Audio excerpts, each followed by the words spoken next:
TV조선 취재 기자들이 전하는 뉴스의 중심, 보도본부 한나인, 저는 신효섭입니다. 국민의힘 윤희숙 의원을 둘러싼 정치권의 논란이 뜨겁습니다. 윤 의원은 권익위가 아버지의 농지법 위반을 지적하자 지역구 의원직을 내놓았습니다. 일각에선 양심과 상식을 보여줬다고 치켜 세웠습니다. 그러나 아버지의 땅 투기 의혹을 제기하는 보도가 계속되면서 여권은 위선적이라며 공세를 피고 있습니다. 윤 의원은 오늘 오후 1시 30분 기자회견을 열어 제기된 의혹들을 직접 해명하겠다고 합니다. 잠시 뒤 현장을 연결하겠습니다.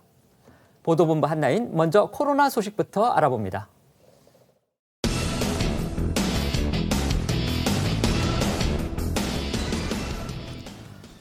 코로나 4차 대유행이 장기화되면서 이전 유행과는 다른 양상들이 나타나고 있죠? 네, 그렇습니다. 코로나 신규 확진자 수부터 전해드리겠습니다. 어제 하루도 신규 확진자가 1,800명 이상 발생했습니다. 오늘 0시 기준으로 코로나 신규 확진자 수는 1,841명으로 52일째 네 자릿수 확진자를 기록하고 있습니다. 길고 또 굵은 대유행으로 국민들의 일상 멈춤은 물론 위중증과 사망자까지 급증하는 모양새를 보이며 위기감이 고조되고 있습니다. 물론 확진자가 늘어날수록 위중증 환자와 사망자가 늘어나는 것도 불가피한 일이긴 하죠. 그런데 어제 방역당국 발표 결과 이전 유행과는 조금 다른 양상이 펼쳐졌습니다. 26일 0시 기준 국내 누적 확진자 24만 3천 명 중 2040의 확진자가 전체 확진자 중 49.1%로 집계됐다고 합니다. 이건 결국 국내 누적 확진자의 절반가량이 2040 청장년층이라는 그런 얘기네요. 네, 특히 20대 확진자가 전체 연령층에서 가장 많았습니다. 18.2%로 가장 큰 비중을 차지했고요. 이어 50대가 17.5%, 40대 15.9%, 30대 15%등 순으로 나타나는데요. 인구 10만 명당 발생률도 20대가 652명, 그 뒤는 30대가 531명을 기록해서 각각 1, 2위를 차지했습니다. 기간을 좁혀서 최근 7주간만 살펴봐도 청장년층 확진자 증가세는 더욱 두드러지고 있습니다. 2040 연령층의 인구 10만 명당 일평균 확진자 발생률은 7월 둘째 주 2.7명에서 7월 다섯째 주 3.7명, 8월 셋째 주 4.4명으로 꾸준히 증가했습니다. 주로 고령층이나 이 감염 취약계층을 위주로 확진자가 속출했던 이전 유행과 다르게 최근에는 이 사회활동이 왕성한 2040 세대의 청장년층 감염자가 크게 늘고 있는 겁니다. 이렇게 감염자 수가 늘면 결국 위중증으로 발전할 가능성도 그만큼 커질 텐데 걱정이 큽니다. 그렇습니다. 이렇게 발생률이 높아지면서 위중증 비중도 같이 늘어났다는 점이 말씀하신 것처럼 문제입니다. 최근 위중증 환자는 연일 400명대를 이어가면서 최다 기록을 유지하고 있습니다. 방역당국에 따르면 25일 기준으로 위중증 환자 434명으로 집계를 시작한 이후 가장 많았습니다. 그런데요, 이 중 20대에서 40대가 103명으로 23.7%를 차지했습니다. 위중증 환자 4명 가운데 1명이 젊은 환자인 셈인데 사실 이때까지는 젊은 층이라고 하면 코로나19에 감염되더라도 무증상이나 가볍게 앓고 넘어간다는 인식이 있었죠. 그런데 4차 대유행 이후 이 일반적인 통념이 확연히 다른 양상으로 펼쳐지고 있는 겁니다. 위중증 환자 수가 400명이 넘었었던 3차 유행 때와 한번 비교해볼까 하는데요. 1월 6일 20대에서 40대 중환자 수는 9명으로 전체 411명의 2.2%에 불과했습니다. 그런데 최근에는 이게 23.7%로 10배 넘게 뛴 거고요. 반면에 70-80 비율은 62%에서 19.1%로 줄었습니다. 이 같은 결과는 결국 백신 접종을 마친 고령층 중환자가 줄어들자 그 자리를 젊은 환자가 채우고 있다. 이런 진단이 내려지게 하죠. 이 때문에 백신 접종에 대한 중요성이 커지는 대목인데요. 전문가 일각에서도 2040 가운데 기저질환자 등 코로나에 감염됐을 때 위중증으로 악화할 가능성이 있는 사람들은 반드시 백신을 맞아야 한다고 강조하고 있습니다. 당국에 따르면 최근 4개월간 청장년층 확진자를 분석한 결과 확진된 18세에서 49세 환자들은 10명 가운데 9명 이상이 백신 접종을 받지 않은 미접종자였던 것으로 조사됐는데요. 이와 관련해 이틀 전 하루 20명이라는 4차 대유행 이후 최다 사망자가 발생하지 않았습니까? 이 20명 가운데 사망자 전원이 미접종자거나 1차 접종자였고 40대도 1명 포함됐습니다. 자, 하지만 이제 막 40대 이하 세대의 대규모 접종이 시작된 데다 빨리 맞고 싶다고 해도 이 일정이 정해져 있는 만큼 순식간에 확산세나 이 위중증 환자 수가 감소세로 줄어들긴 어려워 보입니다. 그래서 추석 때도 가족들조차 못 모일 가능성도 크다 이런 관측이 나오고 있어요. 네, 맞습니다. 이 정부는 추석 연휴 승차권 예매가 시작되는 31일 전에는 추석 특별 방역 대책을 발표하겠다 이런 입장입니다. 코로나 유행 상황과 백신 예방 접종률 등을 감안을 해서 관련 대책을 세우겠다는 계획입니다. 돌이켜보면 4인 이상 모임이 전국적으로 금지된 게 수도권은 지난해 12월이었고요. 일주일여가 지나면서 전국에 또 4인 이상 모임이 금지됐습니다. 이후 7월에는 비수도권에 잠깐 모임 금지가 완화됐었지만 지금은 전국 대부분에 다시 5인 모임이 금지됐죠. 국민들의 고통이 9개월째 이어지고 있는 겁니다. 때문에 자영업자들의 고통도 또 날로 커지면서 정치권에서는 위드 코로나에 대한 목소리가 높아지고 있습니다. 현재 자영업자들은 이제 더 이상은 참을 수 없다면서 차량 시위를 수도권은 물론 전국으로 확대하고 있습니다. 이틀 전 부산의 모습 화면으로 보겠습니다. 제가 이 업종 한 지는 지금 한 15년 정도 됐는데요. 그동안 벌은 거는 이제 다 없어졌고 대출도 더 이상 나올 데가 없어가지고 더 이상 직원들에게 월급을 줄 수 없는 상황. 그래서 이제 더 이상 제가 그들과 함께 할 수 없다는 게 지금 가장 힘듭니다. 2주, 4주, 8주 이런 식으로 연장 작년부터 올해까지 이렇게 해서 계속해서 연장되는 결과를 저희들은 당하고만 있는 거죠. 대출도 마찬가지예요. 작년까지는 대출을 풀어줬습니다. 올해는 대출까지 쪼고 있습니다. 그럼 이자는 또 올라가고 있어요. 금리는 올라가고 추가 대출은 막혀 있는 상태고 그러면 저희들은 더 이상 어떻게 할 수가 없는 장사는 못하게 하고. 네, 지난달 수도권 차량 시위에 이어 이틀 전 비수도권에서는 처음으로 부산에서 차량 시위가 있었고요. 어제도 경남 창원과 김해에서 정부의 강력한 코로나 방역 수칙을 규탄하는 시위가 있었습니다. 이들의 시위를 불법 미신고 집회로 판단한 경찰은 집결 예상지에 모두 5개 중대 400여 명의 경찰력을 동원해서 진로를 차단하고 비대위 측의 해산을 촉구했는데요. 자영업자들은 경찰에게 장사 좀 하게 해달라, 시위하게 해달라 이렇게 호소하는 상황도 벌어진 것으로 전해집니다.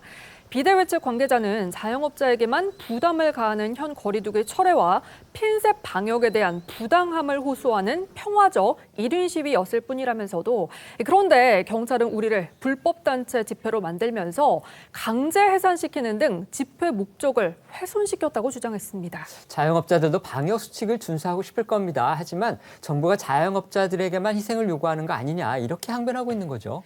네, 다만 정부는 고강도 방역 대책에 대해 이렇게 설명하고 있습니다. 들어보시죠. 일각에서는 정부의 방역 대책이 더 이상 효과가 없는 게 아닌가 하는 그런 지적 또 혹은 걱정하시는 분들이 있습니다.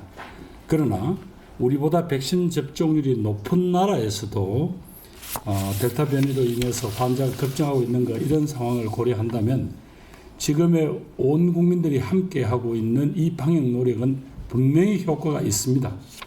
전문가들도 지금처럼 이런 고강도 방역 조치가 없었다면 우리도 지금보다 훨씬 어려운 상황에 직면했을 것이다. 그렇게 진단하고 있습니다. 자, 정치권에서는 이 위드 코로나에 대한 목소리가 커지고 있습니다.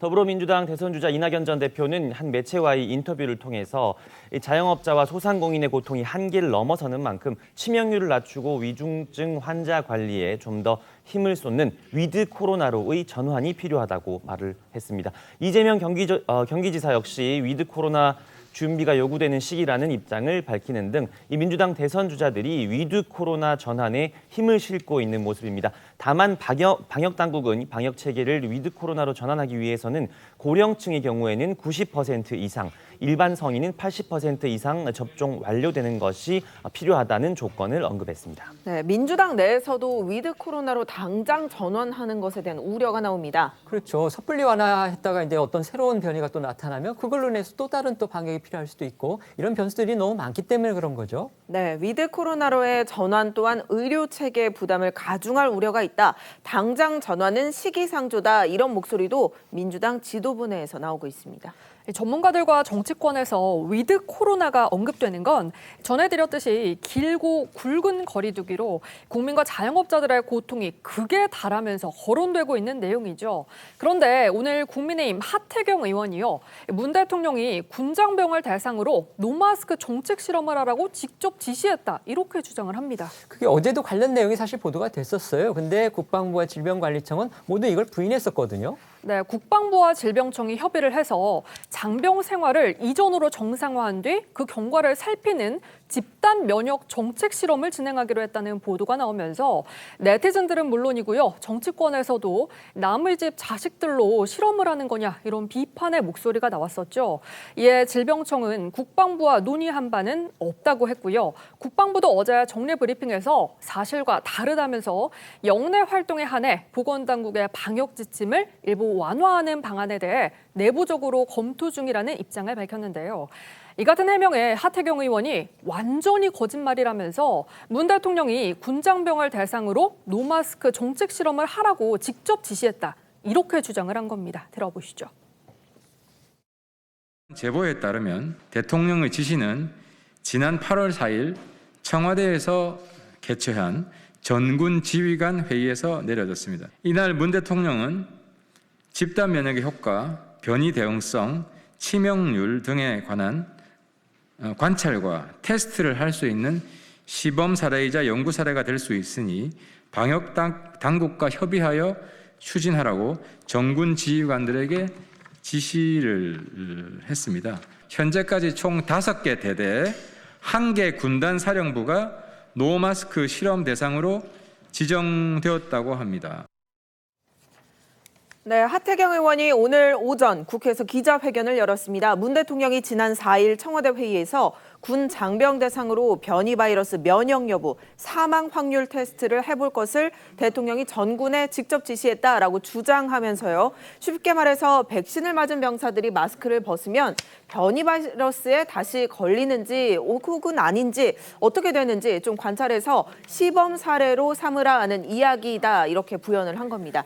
만약 이 같은 하 의원의 주장이 사실이라면요, 아직 코로나 확산세가 꺼지지 않았는데 우리 군 장병을 위험으로 내몰았다, 이런 비판이 커질 수도 있는 대목입니다. 저희가 관련 회견과 관련해서 청와대 입장을 물었습니다. 청와대 관계자는 군의 접종 완료율이 94% 육박함에 따라 군의 활동을 단계적으로 정상화시키기 위한 방안을 마련하고, 아울러 군 활동을 정상화시키는 과정에서 높은 접종 완료율의 효과를 확인하라는 것이 대통령 지시사항의 취지입니다, 이렇게 밝혔습니다.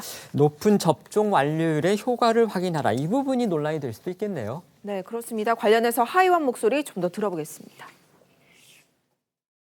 안보에 직결되는 병사들의 건강과 안전을 실험 대상으로 삼아 시범 사례, 연구 사례로 만드는 어처구니 없는 결정을 대통령이 한 것입니다.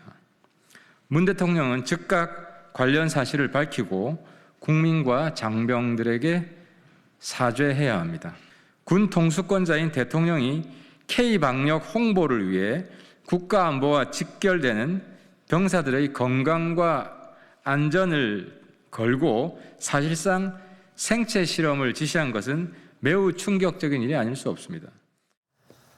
군인들을 대상으로 한 노마스크 실험 문제가 지금 논란이 되고 있습니다. 그리고 청와대가 저희 취재에 대해서 입장을 밝혔는데 어떻게 보셨습니까?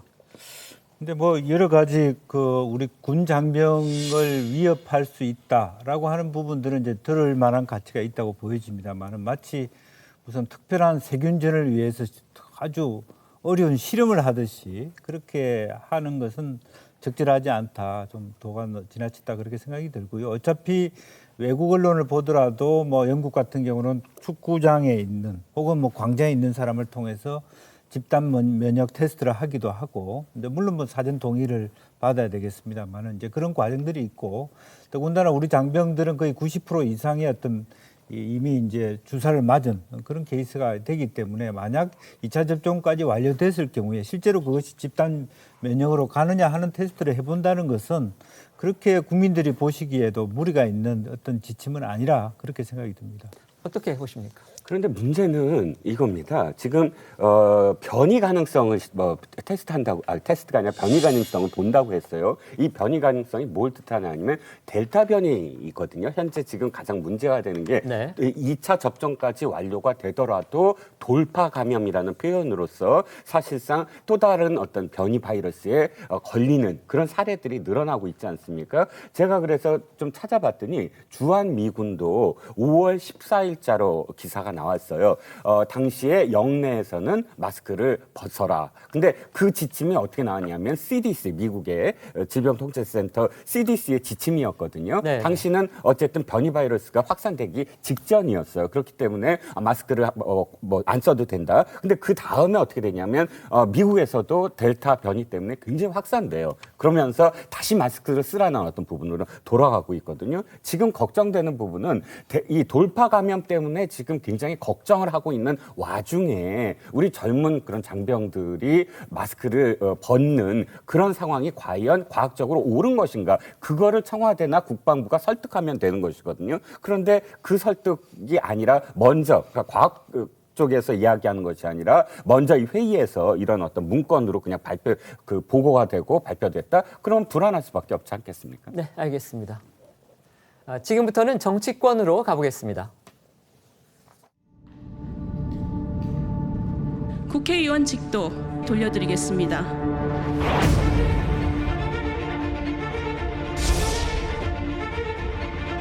윤 의원이 KDI 근무하면서 얻은 정보를 가지고 가족과 공모를 해서 투기한 것이 아닌지 나중에 상속을 하면 그건 따님인 윤희숙 의원이 아마 상속을 받을 확률이 매우 높은데 이 아파트에 전세를 주고 서울에 살면서 임차인 코스프레로 일약 스타덤에 올랐습니다. 저는 임차인입니다. 뭐 말이 안 되는 거죠. 예비 타당성 조사라는 걸 조금만 알면 그런 무지한 얘기는 안 하게 됩니다. 예. 보통 잘 모르시는데 일반 산업단지는 정부가 개발하는 것이 아니고 민간이 개발하는 것이기 때문에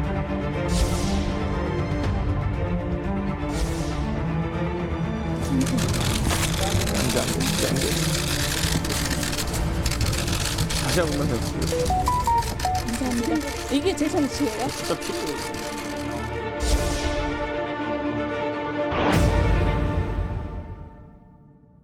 윤희숙 의원이 잠시 뒤인 1시 30분에 국회에서 기자회견을 다시 연다고 하죠. 네, 그렇습니다. 부친의 세종시 논구입 과정을 둘러싼 의혹에 대해서 구체적으로 또다시 해명에 나설 것으로 알려졌습니다. 어제 오후에는 기자들한테 입장문도 보냈었어요. 네, 그렇습니다. 일부 언론사에서 가족의 집에까지 찾아오고 있다면서 즉시 자제해 주실 것을 정중히 요청드린다고 했고요. 윤 의원 본인과 가족은 어떤 조사에도 성실히 임할 것이며 사퇴 기자회견에서 밝혔던 대로 본인은 이 부친의 토지 매입 과정에는 전혀 관여한 바가 없다고도 또 한 번 이야기했습니다. 본인과 가족 그리고 전 직장에 이르기까지 무분별한 억측과 허위 사실이 유포되고 있어 사실과 다른 부분에 대해서는 엄중히 대응해 나갈 것이다 이렇게 예고를 했거든요. 김기현 원내대표도 오늘 오전에 기자들에게 또 설명을 했습니다. 들어보겠습니다. 윤희숙 의원님 본인께서 오늘 기자회견 한다고? 오늘 기자회견을 통해서 소상히 설명한다고 보고를 받고 있습니다. 그 내용을 좀 살펴보시도록 하시죠. 사퇴를 처리해달라고 말씀을 드리고 있는데 본인은 사퇴를 빨리 처리해달라고 거꾸로 요구하고 있어서 지금 곤혹스러운 상황입니다. 윤희숙 의원이 부친의 농지법 위반 의혹으로 이 의원직 자진 사퇴를 선언하면서 공을 넘겨받은 민주당은 윤 의원과 부친에 대해 여러 의혹을 쏟아내면서 이 맞불을 놓고 있는 모양새지 않았습니까? 그렇죠. 부친의 토지 매입 과정 그리고 투기 의혹에 대해서 언론 보도도 계속 이어지고 있어요. 네, 그렇습니다. 부친이 구입한 논의 시세가 크게 오른 과정에 한국개발연구원, KDI 연구원이던 윤 의원이나 기획재정부 장관, 보좌관을 지낸 윤 의원의 제부가 직간접적으로 관여한 것 아니냐 이런 의혹이 언론을 통해 제기됐었고요. 윤희숙 의원의 부친이 JTBC 취재진과 만나서 투자할 건물을 알아보러 갔다가 우연히 농지를 샀다 이런 취지의 발언을 한 것까지 알려지면서 이 사태가 일파만파 커지는 중이었습니다. 때문에 윤희숙 의원이 두 번째 기자회견을 자청한 것으로 보이고요. 쏟아지는 의혹들에 대해 명확한 해명을 내놓을지 주목이 되는 겁니다.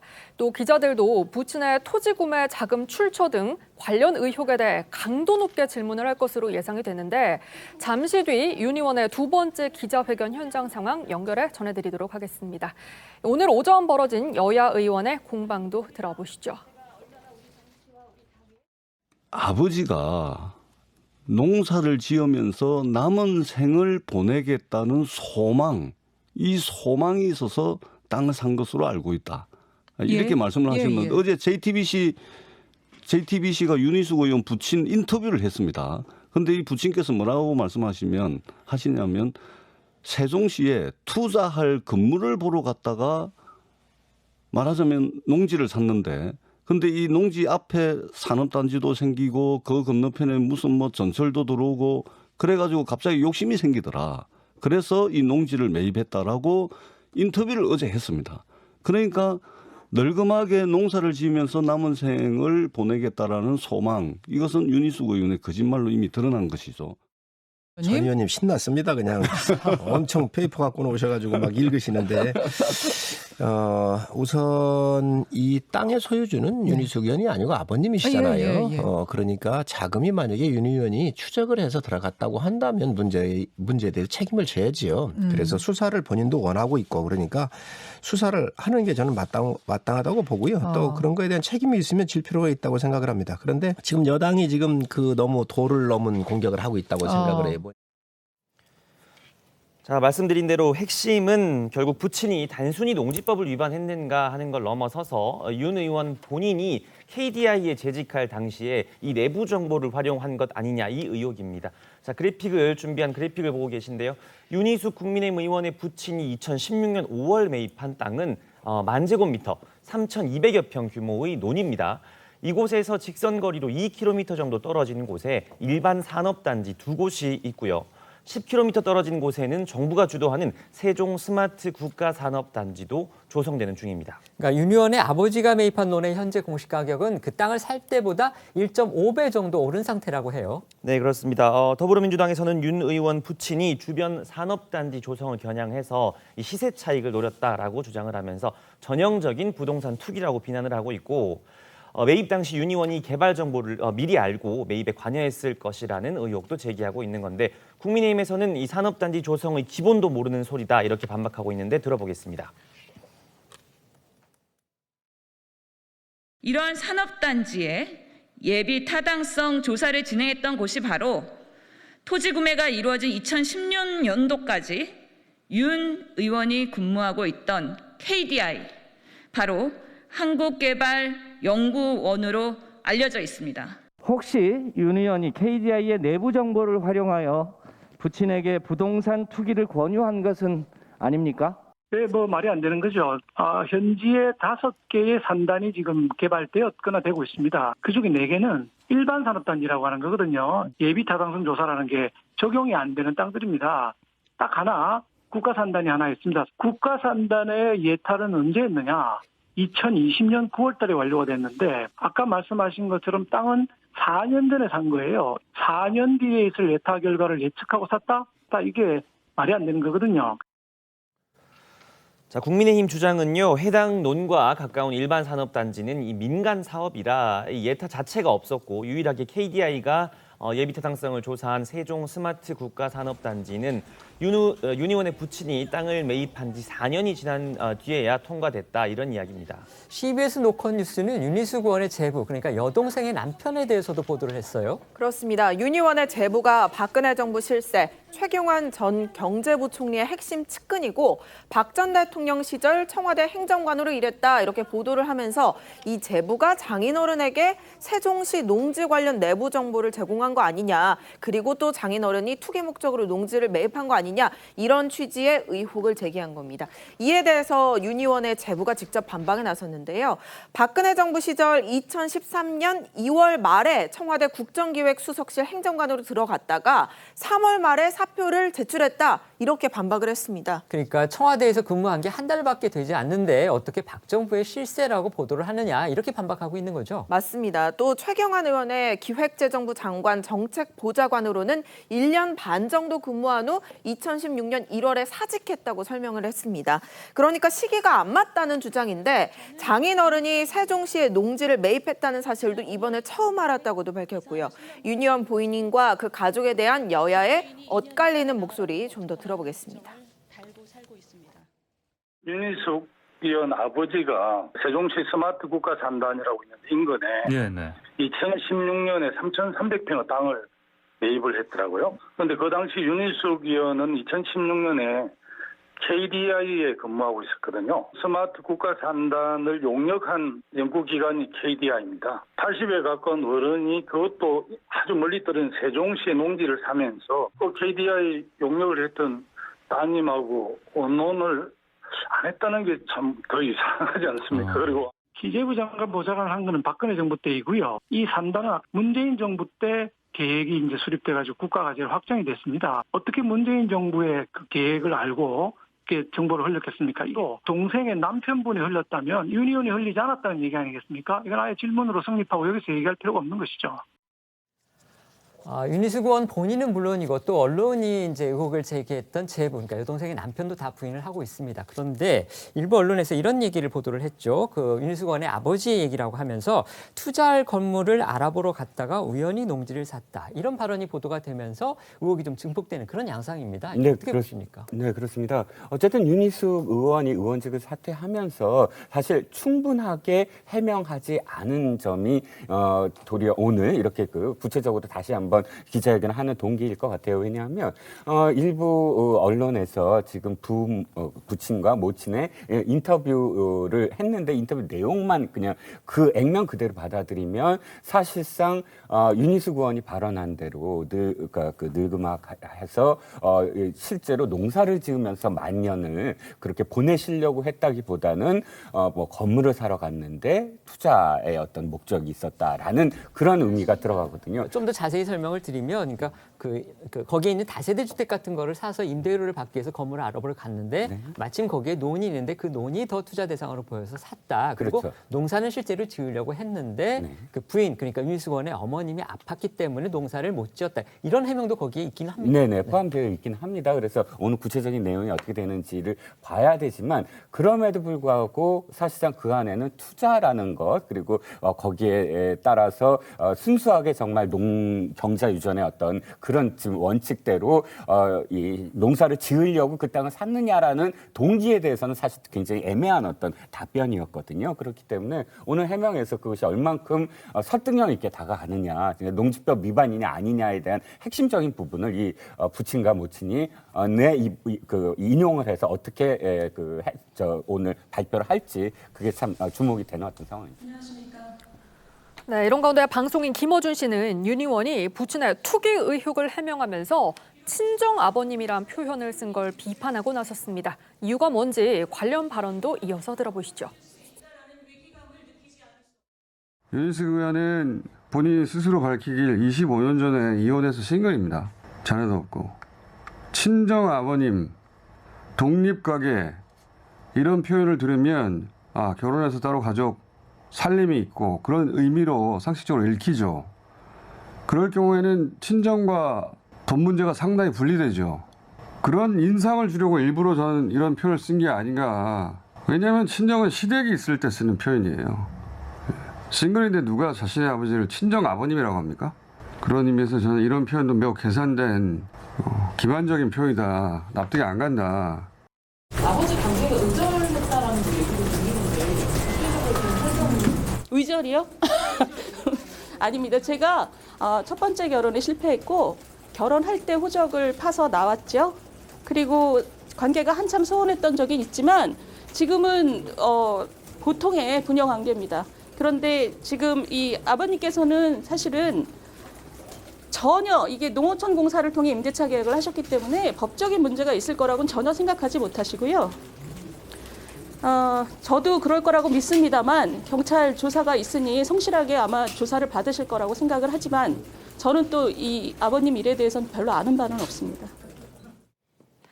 또 송영길 민주당 대표는 어제 MBC 프로그램에 출연을 해서 윤 의원의 의원직 사퇴 발표는 누가 봐도 과잉 행동이 아니냐라고 물었습니다. 대통령 후보로까지 나온 분이 당에서 탈당을 권유한 것도 아닌데 자존심 상한다고 탈당을 한다는 건 누가 봐도 과잉 행동이 아니냐라는 겁니다.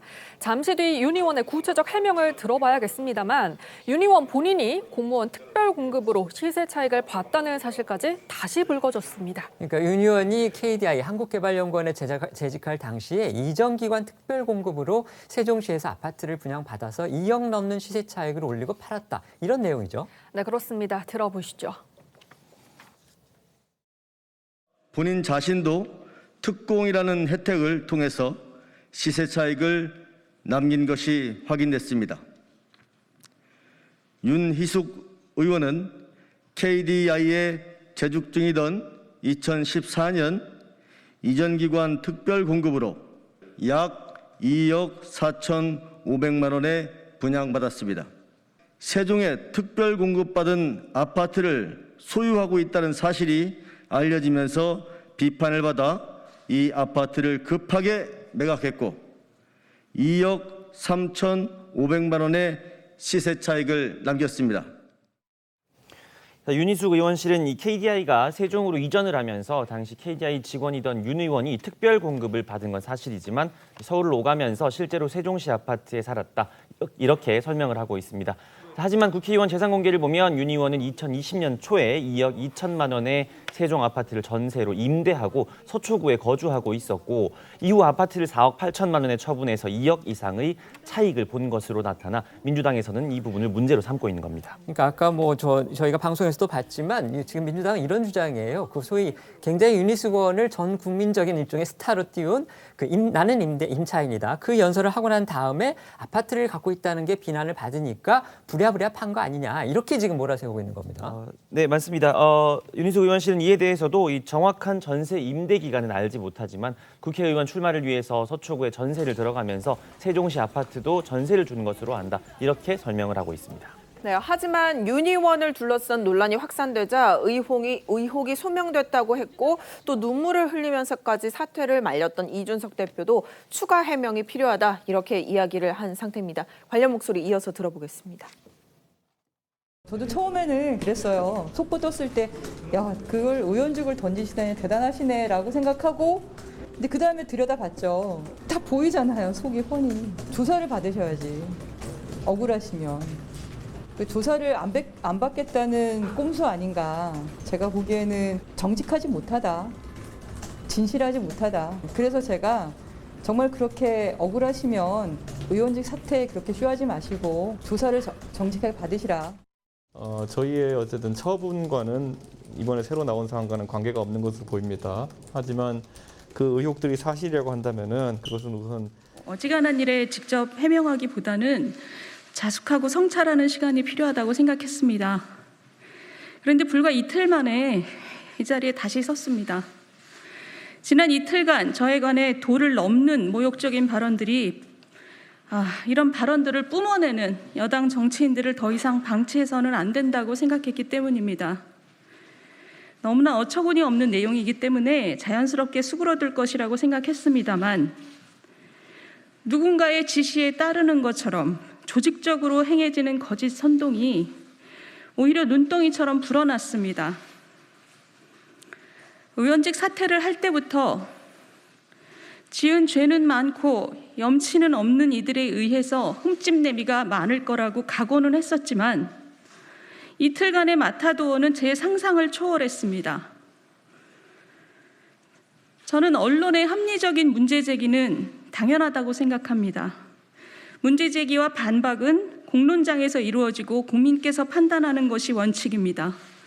민주당의 언론중재법은 이런 공론장의 기능을 저해하는 악법이라는 것이 제 소신입니다. 지금 민주당의 모습을 보십시오. 입법으로 언론을 탄압하면서 저 같은 정적을 공격하기 위해서는 가짜뉴스 양산에 여념이 없습니다. 저는 언론 재갈법에 반대하는 한편으로 악의적이고 고의적인 허위사실 유포에 대해서는 적극 대응해서 저 자신과 가족을 보호할 것입니다.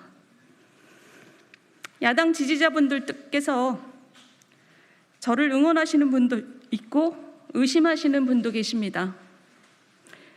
응원에 감사드리고 또 진영 논리를 경계하신 것에도 감사드립니다. 스스로 경계해야만 우리 정치와 민주주의를 살릴 수 있습니다. 먼저 저희 아버님의 투기 의혹에 대해 말씀드리겠습니다. 저는 이혼 후에 부모님께 너무나 죄송했고 부모님 품으로 돌아갈 수 없어 혼자 살며 공부와 일에 매진했습니다. 부모님께 저는 지금도 속상하게 만드는 철부지 딸일 뿐입니다. 어제 보도에서 농사 지으려 했는데 이럴 수도 있겠다라는 욕심이 나더라는 아버님 인터뷰를 보며 내가 부모님을 너무 몰랐구나, 너무 떨어져 있었구나 자괴감도 들었습니다. 저희 아버님이 부모님들께 드리는 짧은 자필 편지를 읽어드린 후에 본론으로 다시 돌아오겠습니다. 이 자필 편지는 복사본을 준비해 놨습니다. 윤희숙 의원 앱이 되는 사람입니다. 평범한 노년을 살면서 인생의 황혼을 준비한 일이 이렇게 큰 평지풍파를 일으킬 줄은 몰랐습니다.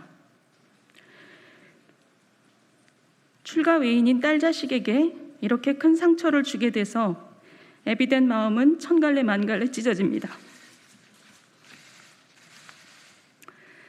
그동안 제 딸 자식을 응원하시는 많은 국민들께도 늘 과분하다 여기며 감사해하며 살았습니다. 그분들께도 정말 죄송합니다. 딸 자식이 못난 애비 때문에 숱한 모욕을 겪으면서도 자식된 도리를 다하고자 하는데 애비된 자가 어찌 애비된 도리를 다하지 않을 수 있겠습니까? 이번에 문제가 된 농지는 매각이 되는 대로 그 이익을 전부 사회에 환원하겠습니다. 국민 여러분께서 부디 저의 마음을 너그러이 살피시어 제 딸 자식이 아니라 모두 이 못난 애비 탓이라 여겨주시길 간곡히 부탁드립니다. 감사합니다. 윤희숙 의원 부윤홍. 저는 살 날이 얼마 안 남으신 저희 아버님께서 어떤 마음으로 이 편지를 쓰셨을지 생각하면 가슴이 아픕니다. 아마 당신께서는 문제가 뭔지도 모르시면서 무조건 죄송해하고 계신 것 같습니다. 그러나 저는 저희 아버님에게 농지법과 주민등록법 위반 의혹이 있으며 투기 의혹으로 비춰질 여지가 있다는 점을 부정하지 않고 변명하지 않습니다. 저희 아버님은 성실히 조사를 받고 그 결과에 따라 적법한 책임을 지실 것이며 저는 어떤 법적 처분이 있든 그 옆을 지킬 것입니다. 이제 제가 이 자리에 다시 서게 된 본론으로 돌아오겠습니다. 먼저 산업단지와 예비타당성 조사 관련해서 전문가분께서 보내오신 내용을 소개하겠습니다. LH가 추진하는 세종 스마트 국가산단처럼 대규모 사업인 경우 예비타당성 조사를 받아야 하지만 추진 주체가 사전에 입지 및 규모를 정해 기본계획 정도를 수립해 놓아야 예비타당성 조사를 받을 수 있습니다. 세종 스마트 국가산단의 경우 LH가 구상부터 입지 선정, 개발 및 기본계획을 마련하는 데 통상 3년에서 5년 정도의 시간이 걸립니다. 그런데 이때 개발 정보가 관련 국민들에게 공유되곤 합니다. 계획 자체가 애초에 신도시 개발처럼 비밀스럽게 수립되지 않기 때문입니다. 그 이유는 산단 입주를 통해 화물 자동차가 늘어나고 정주 여건이 나빠져서 반대하는 주민들도 많아서 개발 계획을 잘 설명할 필요가 있기 때문입니다. 또한 국회의원 그리고 세종시는 지역 경제를 살린다면서 예비타당성 조사 이전에 본인들의 정치적 치적으로 산단 계획을 홍보해 왔습니다. 세종시 지역구의 유명 정치인도 이 방식으로 사적인 이득을 많이 챙겼다고 잘 알려져 있습니다.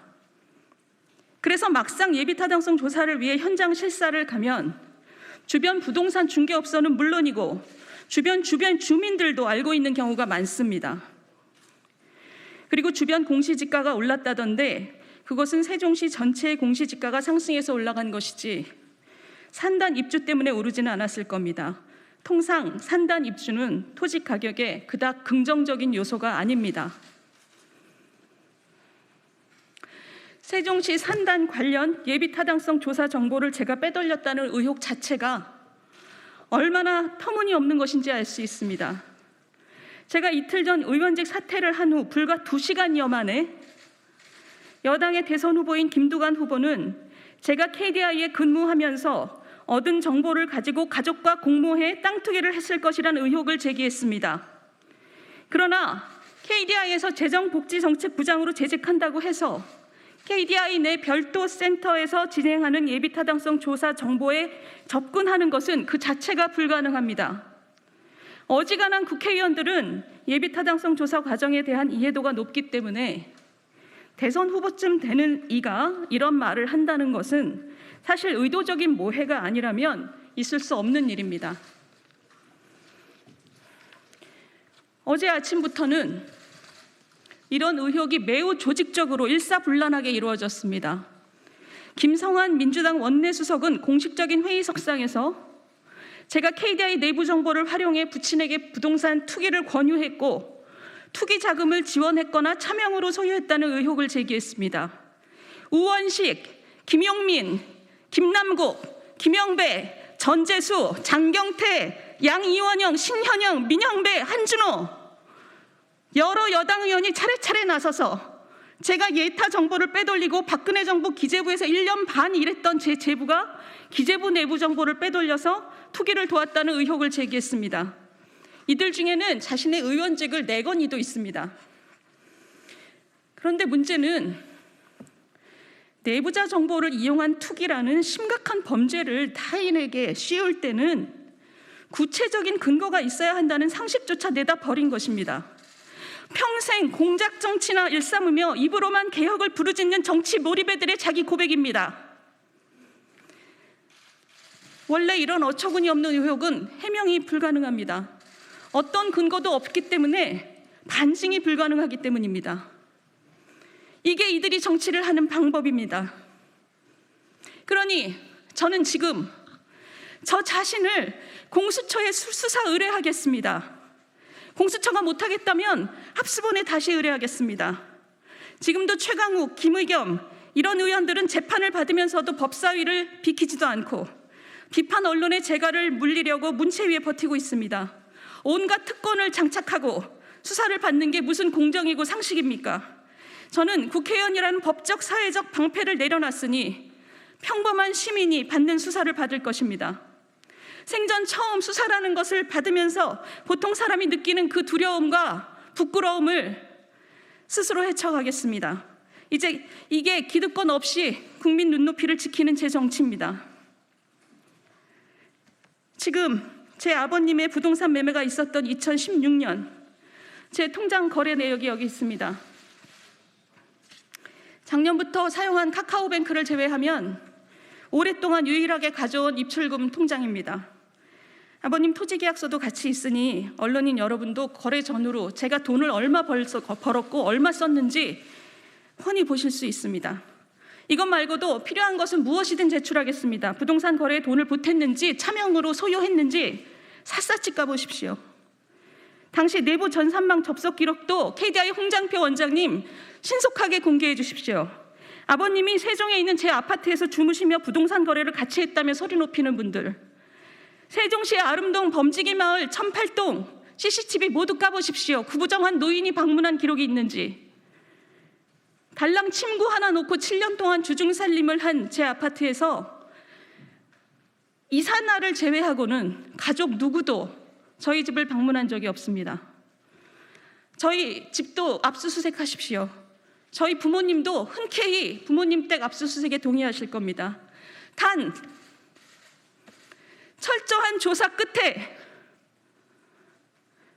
어떤 혐의도 발견하지 못하면 낄낄거리며 거짓 음해를 작당한 여당 의원들 모두 의원직 사퇴하십시오.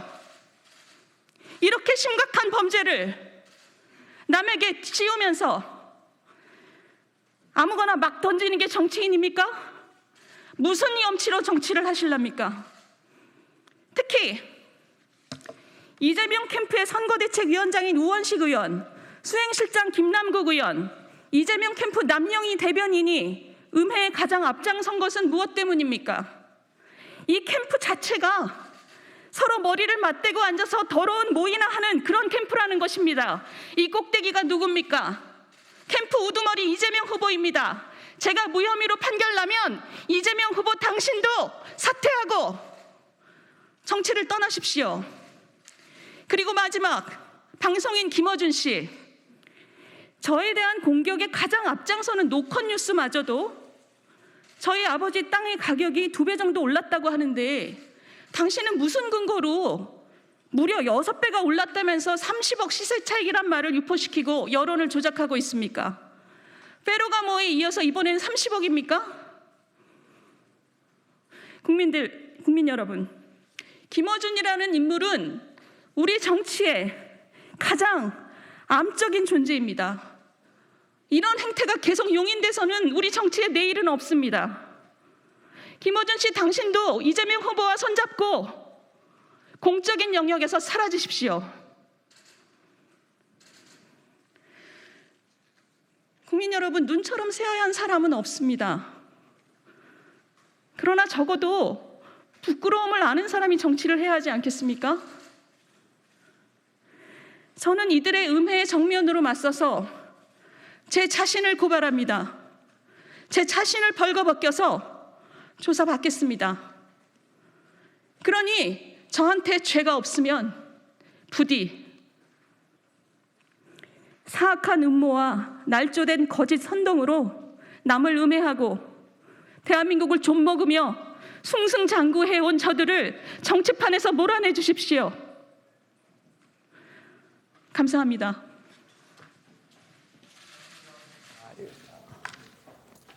윤희숙 의원의 기자회견 들으셨습니다. 기자회견 전문이었고요. 그다음에 아마 윤희숙 의원이 기자들과 일문일답을 할 것 같은데 저희가 시간도 있고 해서 일단 저희 패널들하고 말씀을 좀 나눠보려고 합니다. 그 전에 먼저 간단하게 윤희숙 의원의 기자회견 내용을 요약을 해드리면 들으셨겠지만 본인을 둘러싼 의혹에 대해서는 모두 부인을 했고요. 그거를 이제 검증할 수 있는 방법으로 몇 가지 자료를 내놨습니다. 그래서 본인의 예금 통장 내놨고요. 그다음에 아버지의 토지거래 내역서도 내놨고 그다음에 그 아버님이 윤희숙 의원의 그 집을 방문했다는 보도가 일부 있었는데 그것을 갖다가 대항하기 위한 방법으로 CCTV를 모두 까보라 또 이렇게까지 주장을 했습니다. 그러면서 본인에 대해서 집중 공격을 가하고 있다고 아마 윤희숙 의원은 생각하고 있는 것 같습니다. 이재명 후보 캠프라고 생각을 하는 것 같은데 이재명 후보 캠프 그다음에 방송인 김어준 씨에 대해서 상당히 격하게 비난을 쏟아냈습니다.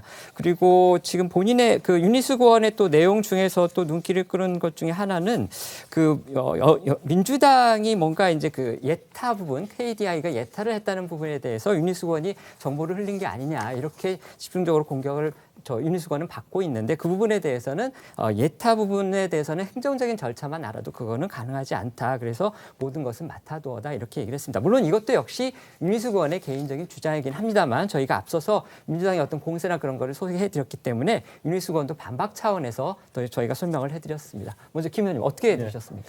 사실은 윤희숙 의원 입장에서는 본인의 어떤 내용에 비해서 전혀 어떤 민주당의 공세, 김두관 의원을 비롯해서 혹은 방금 얘기가 있었습니다만은 이재명 캠프가 얘기하는 여러 가지 어떤 가설들이 완전히 허구다 이렇게 해서 매우 억울하다 또 그렇게 하면서 스스로 본인 말처럼 공수처에 수사를 의뢰하면서 내 자신을 고발하면서 그야말로 민주당도 책임져라 이렇게 얘기를 하는 건데 우선 그런 말씀은 있습니다만 이것이 정치적 공격과 선동과 자기 개인의 문제가 막 뒤바뀌어 섞여 있다는 게 좀 아쉬워요.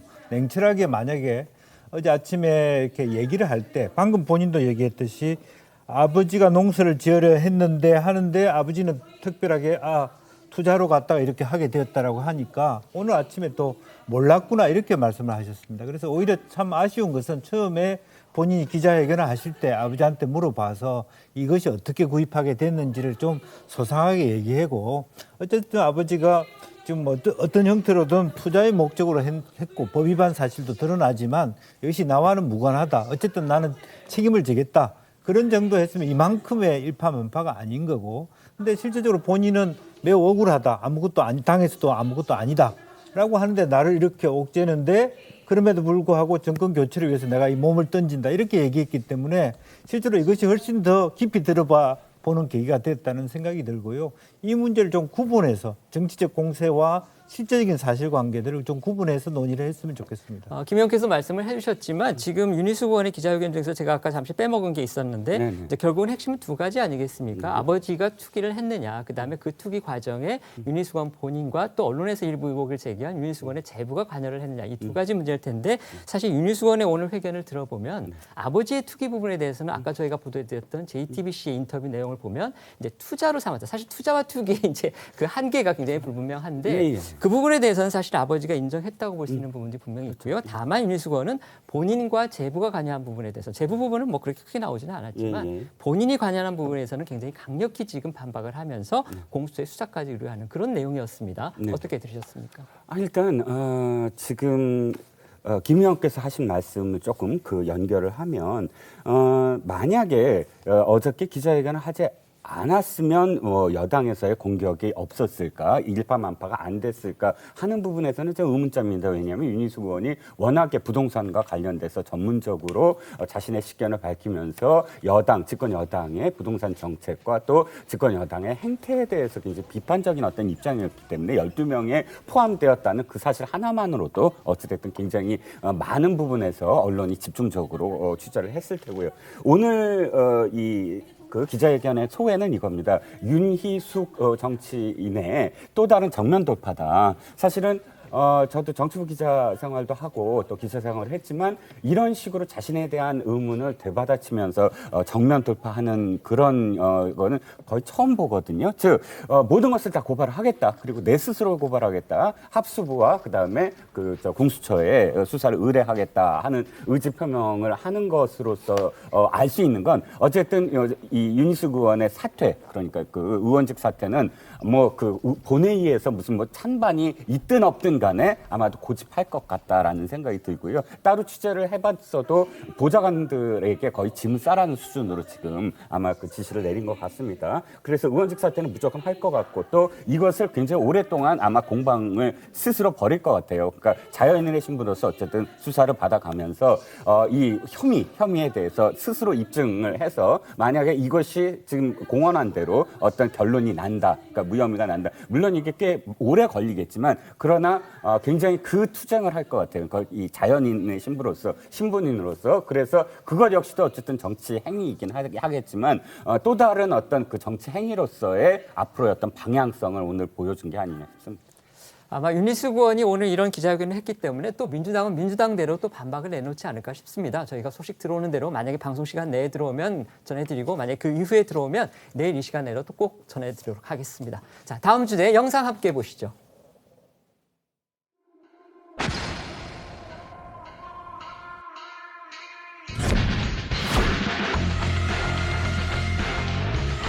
원심 판결을 반복한 것이어서 대단히 아쉽고 유감스럽다고.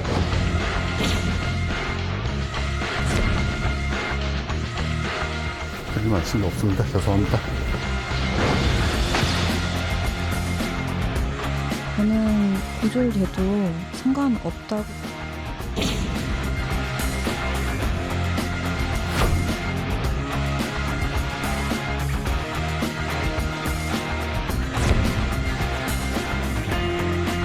오늘은 아무 말씀도 드리지 못하겠습니다. 감사합니다.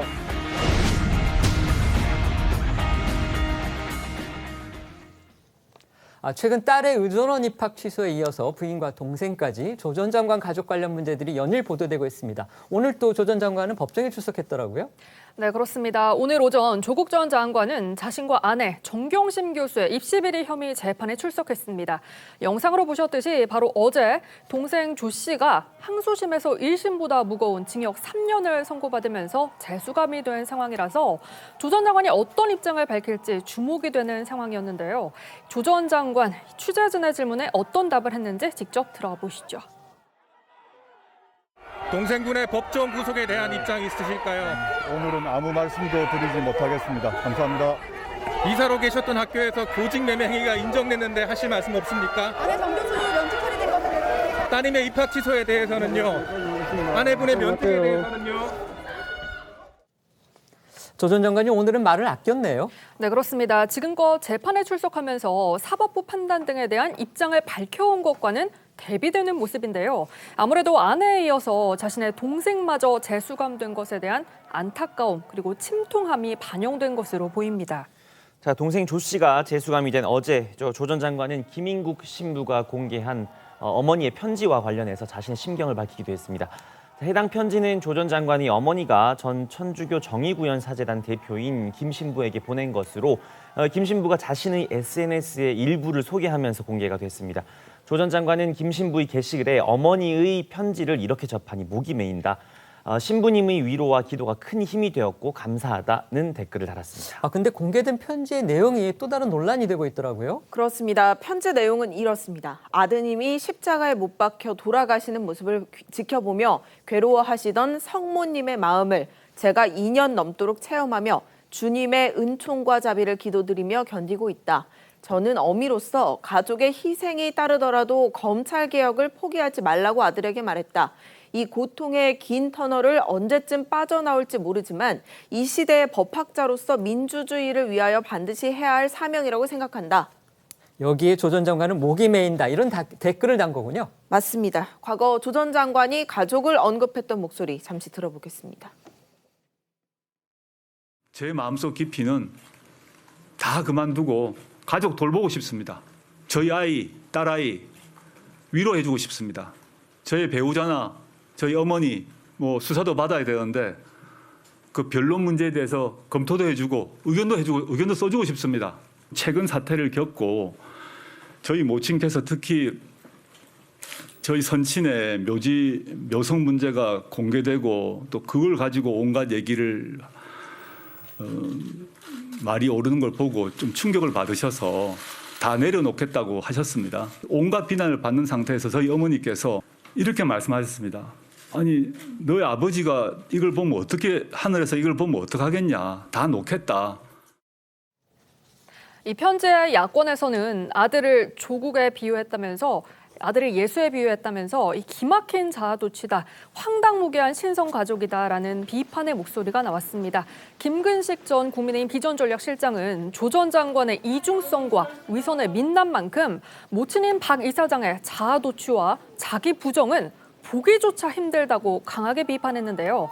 그러면서 김 전 실장은 과거 막 칼럼니스트 황교익 씨가 조 전 장관을 골고다 언덕을 올라가는 예수에 비유했던 걸 언급하면서 조국 사수대와 문재인 대통령 강성 지지층이 조 전 장관을 영웅시해도 그건 남들이 오버하는 것이라면서 그런데 이젠 모친이 자식을 예수, 본인을 성모 마리아로 일체화하는 건 기막힌 자아도취라 본다면서 황당무계한 신성가족이라고 덧붙였습니다. 조 전 장관의 모친을 또 신부님이 공개를 해가지고 논란이 되고 있습니다. 어떻게 보셨습니까? 사실은 어떻게 보면은 그 공직을 하는 분들이 가지고 있는 여러 가지 고충이 있지 않습니까? 사실은 조국 전 장관의 딸 문제나 사실은 어떻게 보면 좀 안타까운 부분이 있죠. 이제 그럼에도 불구하고 우리가 수신제가 치국평천하 이런 말이 사실은 굉장히 중요한데 치국평천하하기 위해서 수신제가의 부분에 있어서 엄청난 문제가 있는 것이 여기서 드러나고 있는 거거든요. 실제로 본인이 이사라고 있는 부분에 있어 그 학원에 있어서의 채용 비리라든지 또 어떤 도피를 시킨다든지 혹은 자기 아들 딸과 관련된 어떤 말하자면 대학에 들어가게 하기 위해서 대학원에 들어가기 위해서 여러 가지 문서를 위조한다든지 아직까지 재판부의 판단이고 사실관계는 하늘만 안다고 치다 하더라도 그럼에도 불구하고 이 가족 전체가 국민 전체에 대한 반성을 하지 않은 상태에서 희생만 당하고 있다라는 것을 얘기하는 것은 별로 적절하지 않다고 보여지고 더군다나 이 부모님 마음이야 우리가 항상 아들을 생각하고 걱정하는 마음은 이해할 수 있지만은 그래도 지금 이 상태를 가지고 말하자면 검찰 개혁을 하기 위해서 고생한다 이렇게 생각하는 것은 국민 감정과 좀 동떨어져 있다 그렇게 생각이 듭니다. 네, 여권에서는 조 전 장관 딸을 옹호하는 목소리도 계속 이어지고 있습니다. 특히 이 부산대 입학 취소 결정에 조국 때려잡겠다고 딸의 인생까지 박살냈다라고 주장을 했던 방송인 김어준 씨는 오늘 자신이 진행하는 라디오 프로그램에서 조 씨를 향해 위로곡을 띄우기도 했습니다.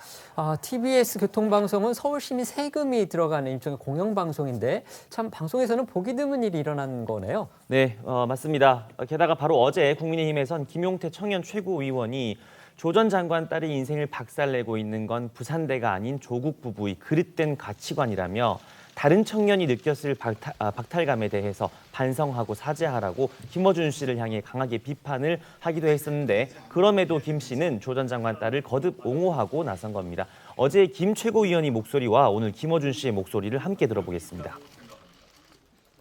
김어준 씨, 조국 전 장관의 딸 조미 씨의 인생을 박살내고 있는 것은 부산대가 아니라 조국 정경심 부부의 그릇된 가치관 아닐까요? 부모님이 조국 정경심이 아니라는 게 탈락 사유가 되어버린 이 청년이 느꼈을 박탈감에 대해 진지하게 반성하고 사죄하는 것이 알량한 논리로 조미 씨를 두둔하는 것보다 먼저여야 하지 않겠습니까? 온 가족이 잔인하게 사냥을 당하던, 그래서 철저하게 외면을 당하던 상황에 학생보다 우리 사회 어른들 100만 배는 비겁하다. 본인이 본인에게 약속했던 대로 뜻한 바를 이루기를 빌며 조 씨에게 뉴스공장에서 띄웁니다.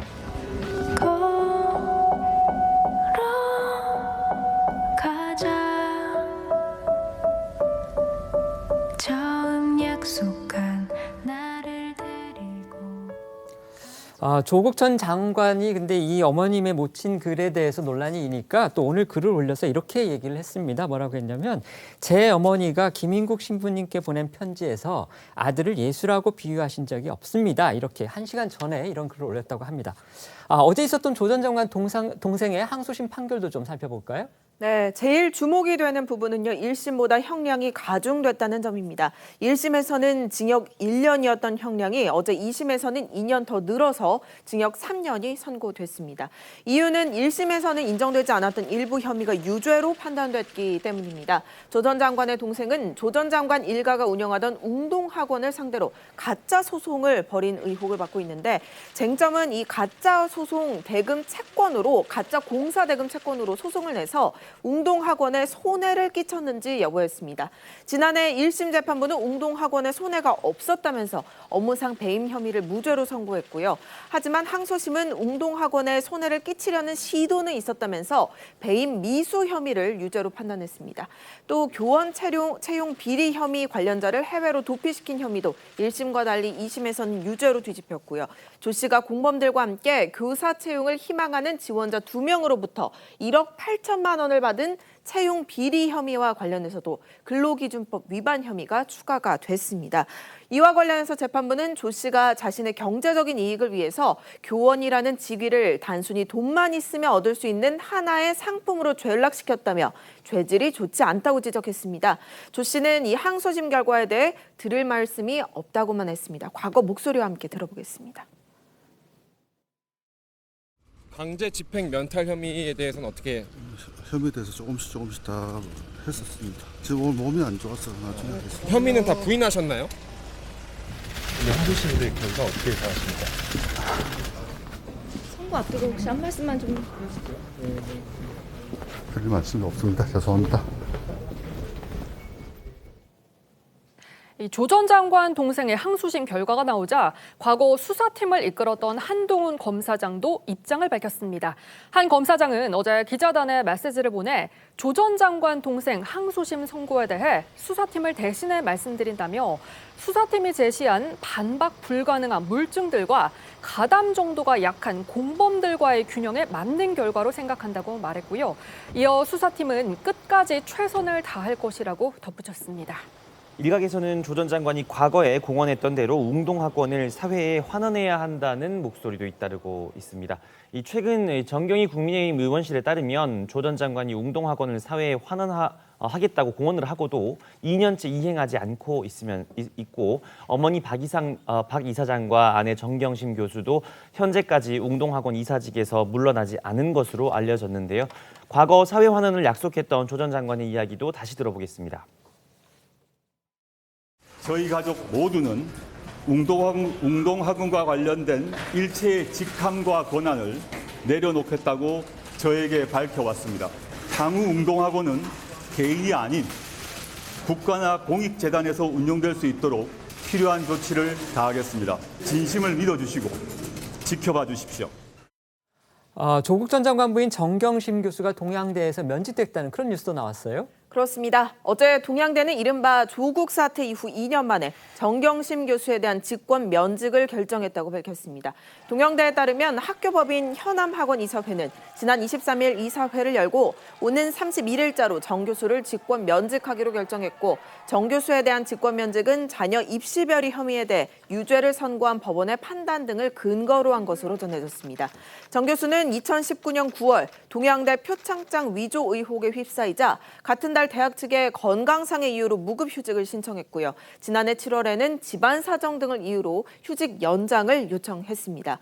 정 교수의 휴직 만료일은 오는 31일로 휴직 연장 의사를 묻는 동양대 정 교수가 대학의 결정에 따르겠다는 입장을 밝히면서 면직이 결정이 됐습니다. 다만 동양대는 파면이나 해임 등 징계는 하지 않기로 했는데요.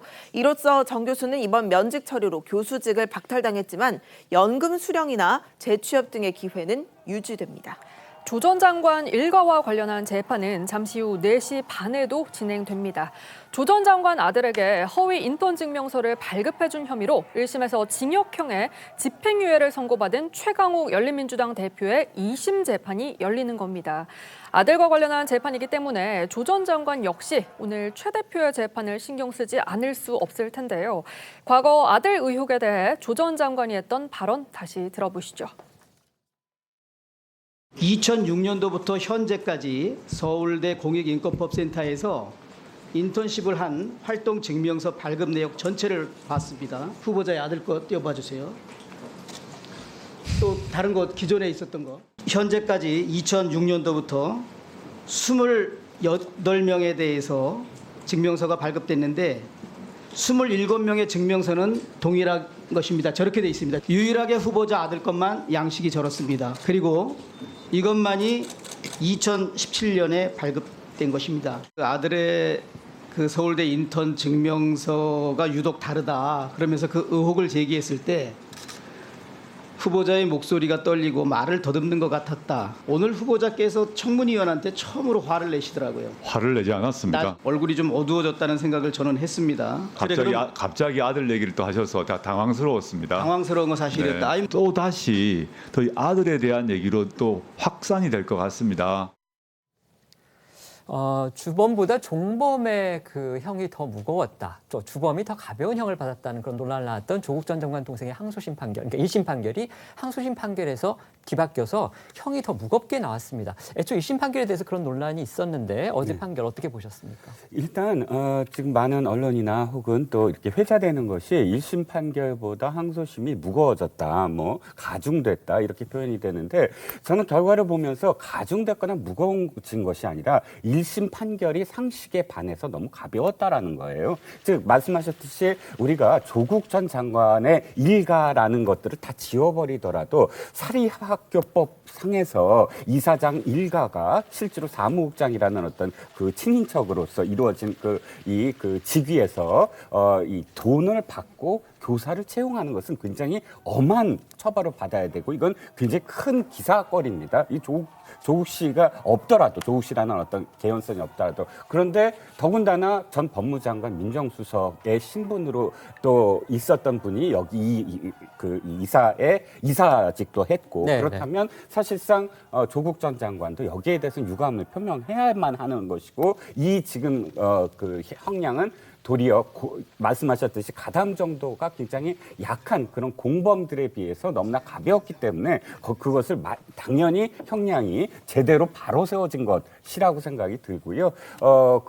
마지막으로 아까 운동학원의 어떤 사회 한원 얘기가 계속 나오지만 어머니 모친이신 이사장을 비롯해서 그 일가들의 어쨌든 지금의 어떤 행동은 검찰 개혁이라는 어떤 표현으로 자꾸 이슈를 바꿔버리는데 다른 것 다 떠나서 사학재단의 어떤 비리에 대해서는 스스로 좀 부끄러워해야 되지 않을까라는 생각입니다. 네, 이번엔 민주당 소식으로 가보겠습니다. 더불어민주당 대선 주자인 이재명 후보가 임명한 경기도의 산하기관 임원이 시민을 경찰 프락치로 몰아 폭행해 사망케 한 혐의로 유죄 판결을 받고 복역했던 사실이 뒤늦게 알려져 논란이 되고 있습니다. 얼마 전엔 뇌물 전과가 있는 전직 경찰 간부가 경기도 산하기관 이사로 취임해서 논란이 있었죠. 네, 앞서 이재명 후보는 이 논란의 장본인인 정 씨를 지난 4월 경기도 산하 월드컵 경기장 관리재단에 임명했는데요. 정 씨는 1997년 한국대학 총학생회 연합 산하, 광주 전남대학 총학생회 연합 의장이자 조선대 총학생회장으로 이종권 고문치사 사건에 가담해 유죄를 선고받았습니다. 학생이었는데 고문치사 사건을 벌였어요? 네, 그렇습니다. 당시 판결문과 이 검찰 수사 결과 등을 통해서 살펴보면요. 정 씨 등 남총련 간부 6명은 97년 5월 27일 전남대 학생 행세를 하고 다닌 25세 이종권 씨를 경찰관에게 돈을 받고 학내에 침투한 프락치로 보고 실토를 강요하면서 쇠파이프 등으로 폭행과 고문을 했고 이 씨가 다음 날 숨진 사건입니다. 이 혐의로 정 씨는 98년 징역 6년의 실형을 선고받고 나중에 사면 복권됐는데요.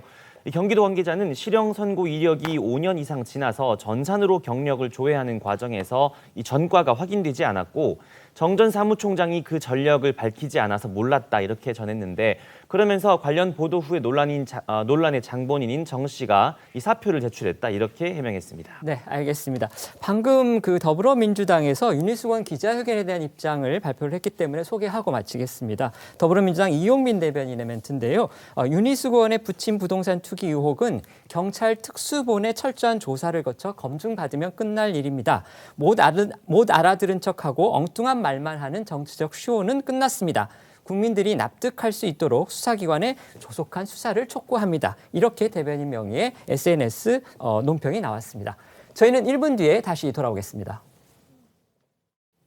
오늘 준비한 소식은 여기까지입니다. 저희는 월요일 오후 1시에 더 핫한 소식으로 찾아뵙겠습니다.